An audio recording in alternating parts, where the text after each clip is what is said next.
Everyone, आज के इस लेक्चर में हम लीडरशिप के बारे में पढ़ेंगे कि लीडरशिप होती क्या है, उससे जुड़ी कुछ महत्वपूर्ण बातें, उसकी डेफिनेशन या फिर उसकी कैरेक्टरिस्टिक्स या फिर उसकी बेनिफिट्स या डिसएडवांटेजेस, हम इन चीज़ों के बारे में पढ़ेंगे। और एट द एंड हम क्या डिस्कस करेंगे, व्हाट इज़ लीडरशिप डायनामिक। तो चलिए स्टार्ट करते हैं। सबसे पहले बात आती है लीडरशिप।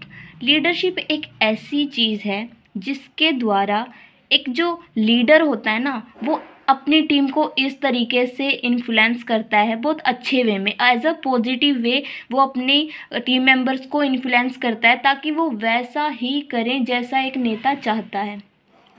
ठीक है, ये होगी एक स्पेसिफिक मीनिंग कि हम जो एग्ज़ाम में लिखेंगे कि ये होता है इसका मीनिंग। लेकिन इसको एक इसका कंसेप्ट कहाँ से आया? सबसे पहली बात, 5M इन अ ऑर्गेनाइजेशन, बिजनेस, हर एक जगह पे जहाँ पे भी कोई प्रोडक्शन एक्टिविटी चल रही है या फिर कोई भी सेल परचेज की एक्टिविटी चल रही है, ट्रांजैक्शन की एक्टिविटी चल रही है, वहाँ पे बहुत सारी चीज़ों का यूज़ होता है जिसमें 5M मेन है, जैसे कि मैन, मनी, मटेरियल, मशीन और मेथड। अब आप बताइए, किसी काम को करने के लिए हमें व्यक्तियों की भी ज़रूरत होगी, पैसे की भी ज़रूरत होगी, मटेरियल की भी ज़रूरत होगी अगर हम किसी प्रोडक्शन एक्टिविटी को कर रहे हैं। जिस मशीन के द्वारा हम प्रोडक्शन करेंगे उन मशीनों की भी ज़रूरत होगी और मेथड्स की भी ज़रूरत होगी। तो एक कंपनी अच्छे से अच्छा फाइनेंस अरेंज कर सकती है, मटेरियल अरेंज कर सकती है, मशीन अरेंज कर सकती है और मेथड को अडॉप्ट कर सकती है। लेकिन इन सब चीज़ों का, इन चारों चीज़ों का यूज़ किसके द्वारा किया जाएगा? इन चारों चीज़ों का यूज़ किया जाएगा मैन के द्वारा। तो अगर एक ऑर्गेनाइजेशन में हमारा मैन ही मोटिवेटेड फील नहीं कर रहा है, अगर वो मैन ही नहीं समझ पा रहा है कि ये मेरी ऑर्गेनाइजेशन है, ये कि वो रिलेट ही नहीं कर पा रहा है, वो ये नहीं समझ रहा है कि मशीन की एक ऑर्गेनाइजेशन और मैं एक ही व्यक्ति हैं, अगर उसमें एकता की भावना ही नहीं है तो वो अच्छे से अपनी फुल एफिशिएंसी का यूज़ नहीं कर पाएगा। तब जाके एक लीडरशिप का कॉन्सेप्ट आया। मैनेजमेंट और लीडरशिप में डिफरेंस है। मैनेजमेंट एक टास्क ओरिएंटेड टर्म आती है, यानी कि मैनेजमेंट के अंदर जब भी एक मैनेजर काम करता है तो उसका मेन ऑब्जेक्टिव क्या होता है? टास्क फोकस्ड होता है, उसको टास्क पर ही फोकस करना होता है। लेकिन जो एक लीडरशिप का कॉन्सेप्ट है वो ये बताता है कि नहीं, हम हमेशा टास्क ओरिएंटेड नहीं रह सकते, हम हमेशा टास्क फोकस्ड नहीं रह सकते। हमें हमारे एम्प्लॉयज़ से, स्टाफ से, कलीग्स से हमें अच्छे रिलेशन बिल्ड करने चाहिए ताकि हम अच्छे से क्या कर सकें, अपने गोल्स को अचीव कर सकें।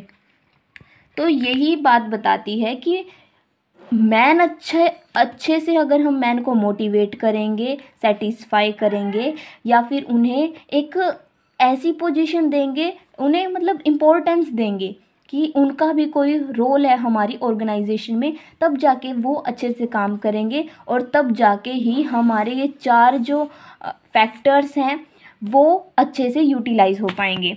तो सबसे पहले हम इसकी एक बेसिक मीनिंग हमने समझ लिया है कि नेतृत्व का अर्थ किसी व्यक्ति या समूह के को इस तरीके से प्रभावित करना है ताकि वे वैसा ही करें जैसा एक लीडर चाहता है। ओके, तो सब इससे जुड़ी कुछ एक इम्पोर्टेंट टर्म्स हैं, इनसे जुड़ी कुछ बातें हैं, जैसे कि एक लीडर का काम होता है कि टीम बनाना और बनाए रखना, टीम को बिल्ड करना, कि एक लीडर ने कहा कि ये टीम है हमारी और हम क्या कर रहे हैं, ये हमारी टीम है और हम इस टीम के द्वारा क्या कर रहे हैं, अपनी एक्टिविटी को परफॉर्म कर रहे हैं। और उसके बाद ऐसी उन्हें सेटिस्फैक्शन, ऐसी उनकी नीड को फुलफ़िल करना ताकि वो उस टीम का मेंबर बनना पसंद करें। कर्मचारियों का बेहतर प्रदर्शन, एक लीडर के द्वारा ही ये वेरिफिकेशन की जाती है कि एक एम्प्लॉय क्या है, अच्छे से परफॉर्म कर रहा है या नहीं कर रहा है, क्योंकि वो अपने सभी एम्प्लॉयज़ को क्या करते हैं,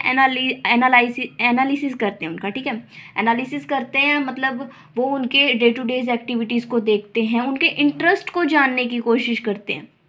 ऐसा नहीं है कि वो सिर्फ ये देखे कि ये अच्छे से काम कर रहे हैं या नहीं कर रहे, नहीं, उनका इंटरेस्ट भी जानने की कोशिश करते हैं कि आपका किस एरिया के अंदर इंटरेस्ट है।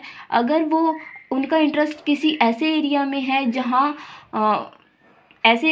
जहाँ वो प्रोडक्शन एक्टिविटी करना चाहते हैं, लेकिन उन्हें सेल परचेज़ की एक्टिविटी में लगा दिया गया, तो वो अच्छे से काम नहीं कर पाएंगे। इसीलिए उन्हें उनके इंटरेस्टेड एरिया को देकर उनकी परफॉर्मेंस को क्या करते हैं हम, एक लीडर क्या करता है, उनकी परफॉर्मेंस को क्या करता है, इन्हांस करता है। यह एक कौशल है, यानी कि यह एक स्किल है, इसमें ये एक स्किल है। और इसको क्या, या तो किसी पर्सन में ये जन्म से हो सकता है या फिर ये क्या सीखा जा सकता है। कई लीडर ऐसे होते हैं जो जन्म से ही उनमें लीडरशिप का स्किल पाया जाता है, लेकिन ऐसा नहीं है कि एक पर्सन सिर्फ जन्म से ही अगर कोई लीडर के स्किल्स हैं उसके अंदर तो वो लीडर बन सकता है, ऐसा बिल्कुल भी नहीं है। एक लीडर अगर कोई पर्सन बनना चाहता है तो वो इस चीज़ को क्या कर सकता है, सीख भी सकता है। ठीक है। नेतृत्व, अगला पॉइंट है, नेतृत्व में नेता लोगों को प्रेरित करता है। इसका मतलब है कि अगर कोई पर्सन अच्छे से काम नहीं करता तो ऐसा नहीं है कि हम उसे डिमोटिवेट करेंगे, हम उसे मोटिवेट करेंगे कि नहीं तुम कर सकते हो। ऐसा नहीं कि अगर उससे काम नहीं हो रहा है तो हम कहेंगे नहीं इससे तो कभी काम हो ही नहीं सकता, हम उसे मोटिवेट करें। उसके बाद एक लीडर उन्हें क्या करता है, प्रभावित करता है। मतलब हर एक पर्सन एक लीडर से प्रभावित होता है और वो क्या करता है कि